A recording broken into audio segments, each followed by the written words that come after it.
কুমারগ্রাম থানার উদ্দেশ্যে স্বেচ্ছায় রক্তদান শিবির, রক্তদাতাদের উৎসাহিত করলেন পুলিশ সুপার। জেলায় রক্তের সংকট মেটাতে সামাজিক দায়বদ্ধতার জায়গা থেকে এক মানবিক উদ্যোগ নিল পুলিশ প্রশাসন। কুমারগ্রাম থানার ব্যবস্থাপনায় শুক্রবার সাড়ম্বরে আয়োজিত হল এক স্বেচ্ছায় রক্তদান শিবির। স্থানীয় সাধারণ মানুষের পাশাপাশি পুলিশ কর্মীদের সক্রিয় অংশগ্রহণে শিবিরটি সাফল্যমণ্ডিত হয়ে ওঠে।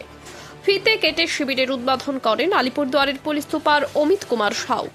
পুলিশ প্রশাসনের এমন উদ্যোগকে সাধুবাদ জানিয়েছেন স্থানীয় বাসিন্দারা। উদ্বোধনী পর্বে জেলা পুলিশ সুপার ছাড়াও উপস্থিত ছিলেন কুমারগ্রাম থানার আইসি সৌমিক চট্টোপাধ্যায়, কামাখ্যাগুড়ি পুলিশ ফাঁড়ির ওসি দীপায়ন সরকার, বারবিশা পুলিশ ফাঁড়ির ওসি সুব্রত সরকার, বারবিশা ট্রাফিক গার্ডের ওসি চন্দন রায় সহ অন্যান্য আধিকারিক ও বিশিষ্টজনেরা। শিবিরে রক্ত সংগ্রহের দায়িত্বে ছিলেন আলিপুরদুয়ার জেলা হাসপাতাল ব্লাড ব্যাংকের অভিজ্ঞ স্বাস্থ্যকর্মীরা। জানা গিয়েছে শিবিরে মোট 51 জন স্বেচ্ছায় রক্তদান করেন।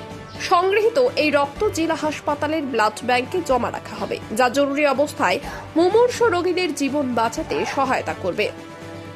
রক্তদাতাদের হাতে কৃতজ্ঞতা স্বরূপ শংসাপত্র তুলে দেন পুলিশ সুপার অমিত কুমার সাউ। তিনি রক্তদাতাদের এই মহান উদ্যোগের ভূয়সী প্রশংসা করেন এবং সমাজ সেবামূলক কাজের মাধ্যমে পুলিশ ও জনতার সম্পর্ক আরও সুদৃঢ় হবে বলে আশা প্রকাশ করেন। কুমারগ্রাম থেকে বাবুল সরকারের রিপোর্ট, ইউবি লাইভ নিউজ, খবর যখন আমরা তখন। কুমারগ্রাম থানায় এসেছেন, কি কর্মসূচি হচ্ছে আপনাদের? আজকে আপনারা যেভাবে দেখছেন আমাদের কুমারগ্রাম থানা অন্তর্গত আমরা আজকে একটা রক্তদান শিবির করলাম। যেভাবে আপনারা জানেন, রক্তদান সব থেকে মহাদান, সব থেকে বড় দান। এই যে অনুষ্ঠান আমরা প্রত্যেক মাসেই কিন্তু আমাদের যতগুলো ইউনিট আছে, থানা ইউনিট হোক বা পুলিশ ট্রাফিক ইউনিট হোক বা আমাদের পুলিশ অফিস হোক, আমরা একটু চেষ্টা করি কি ব্লাড ডোনেশন এই যে ক্যাম্পগুলো প্রত্যেকবার বসে থাকে। কোনো ব্লাডের কিন্তু অনেক জায়গায় অভাব আছে, আমাদের হসপিটাল থেকেও প্রচুর রিকোয়েস্ট আছে এই এই গ্রুপের ব্লাড লাগবে, এরকম অনেকগুলো রিকোয়েস্ট আছে। আমরা চেষ্টা করি এই কোটিটা আমরা নিজের হিস্সাদারি দিয়ে যত সম্ভব আমরা করি। প্রত্যেক মাসেই আমরা চেষ্টা করি কিছু না কিছু করার। আজকে আমরা এখানে টার্গেট রেখেছি মিনিমাম 100 জন কুমারগ্রাম থেকে এখানে এই শিবিরে যেন আমরা করতে পারবো। তো এই প্রচেষ্টা আমাদের আছে। এর সাথে সাথে আমরা ড্রয়িং কম্পিটিশন করেছিলাম। আপনারা দেখতে পাচ্ছেন বাচ্চারা খুব ভালো আকৃতি রেখেছিল, যা ওর মধ্যে যে ফার্স্ট সেকেন্ড থার্ড প্রাইজ ছিল ওদেরকেও আমরা রিওয়ার্ড করলাম। তো এটা আমাদের সবটাই প্রচেষ্টা, সবটাই মিলিয়ে এটা বলবো একটা কমিউনিটি পুলিশিংয়ে আমাদের একটা অবদান আছে। আমরা একটা চেষ্টা করছি। পুলিশ যে আছে ওটা পাবলিকের জন্য, পাবলিকের দুঃখে পাবলিকের কষ্টতে সবসময় পুলিশ দাঁড়িয়ে থাকবে।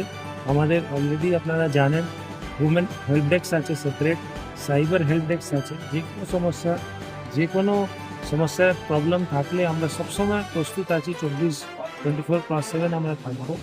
আমাদের একটা আরও টার্গেট আছে জনসংযোগ করা, পাবলিকের গ্রিভেন্সটা শোনার জন্য আজকে জনসংযোগ আর জনশুনবাই শিবিরও আমরা করেছি, যেখানে বিভিন্ন রকমের আমরা awareness, cyber fraud related awareness, drug trafficking related awareness, good touch bad touch মানে খারাপ স্পর্শ ভালো স্পর্শ, তারপরে চাইল্ড ম্যারেজ, চাইল্ড ট্রাফিকিং, এইসব বিষয় নানা বিষয় নিয়ে আমরা আজকে তুলে ধরবো ওর পরে প্রোগ্রামে। ওর সাথে সাথে আমরা গ্রিভেন্সটাও রিড্রেস করবো। তো আপনাদেরকেও আমি রিকোয়েস্ট করবো আপনারাও ওখানে আসুন। পাবলিকের যা গ্রিভেন্স থাকবে আমরা চেষ্টা করব, আমি ওখানে বিডিও সাহেবরাও থাকবেন, আমাদের আইসিওসি আর অঞ্চল অফিসার।